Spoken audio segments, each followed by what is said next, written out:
Только настроил рабочее место дома, уже пора возвращаться в офис.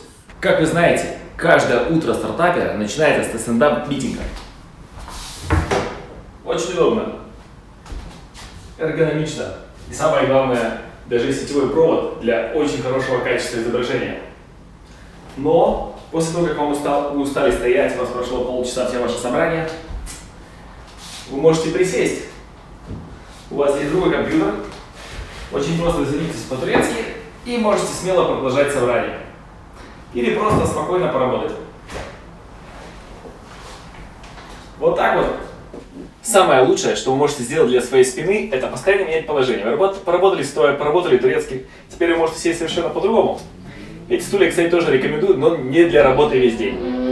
И самый легкий в мире ноутбук вас не спасет, потому что ваша шея всегда будет смотреть на него. Поэтому рекомендую сразу поставить несколько мониторов, тогда ваша голова будет постоянно крутиться. Конечно, в идеале, чтобы они были по центру, но так ваша шея никогда не сильно и очень быстро не устанет. Очень хорошо, когда свет падает сбоку, и очень рекомендую качество мониторов профессиональных Dell. Именно такими мониторами пользуются в Пентагонах. Об этом стуле я могу много рассказывать. Это самый лучший в мире стул для эргономичной работы и для геймеров. DX Racer King. Чем он хорош? На нем можно посидеть по-турецки, на нем можно просто по-разному сидеть, когда вас все задолбало. Если у вас долгий зум-митинг, вы можете откинуть назад. Обратите внимание, что камера не видит ваши ноги, вы можете смело расслабиться, никто даже не видит, как вы сидите. Ну и, конечно, когда вы уже устали и вам нужно просто много работать, и вас уже все задостало, вы просто можете положить ноги так и дальше работать. Ну, да, еще часик или 2 часа для вашей спины вы выигрываете. И самое главное, вы не найдете более эргономичного места для вашей работы. Hi guys, I'm in China right now. I will call you later, okay? Guys, I will be online in 3 days. Can you wait for me, okay? It's okay? It's okay, baby. I will come back. Jack, I will be in office next week, it's okay? Johansson, I will be tomorrow in your office. Did you understand me?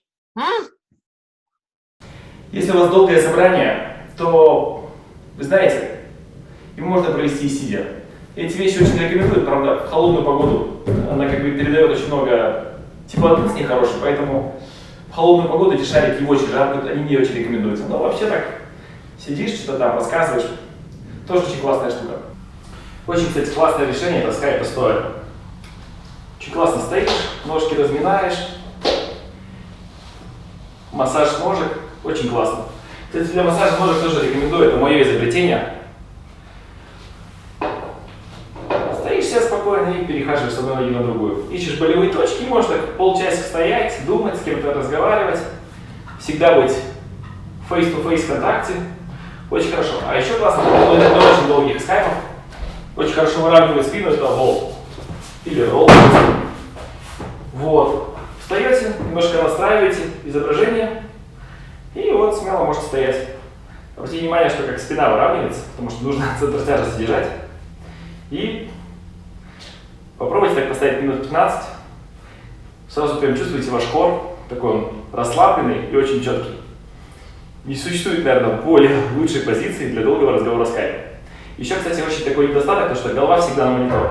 Поэтому вы можете взять, перевернуться и постоять боком. Ой.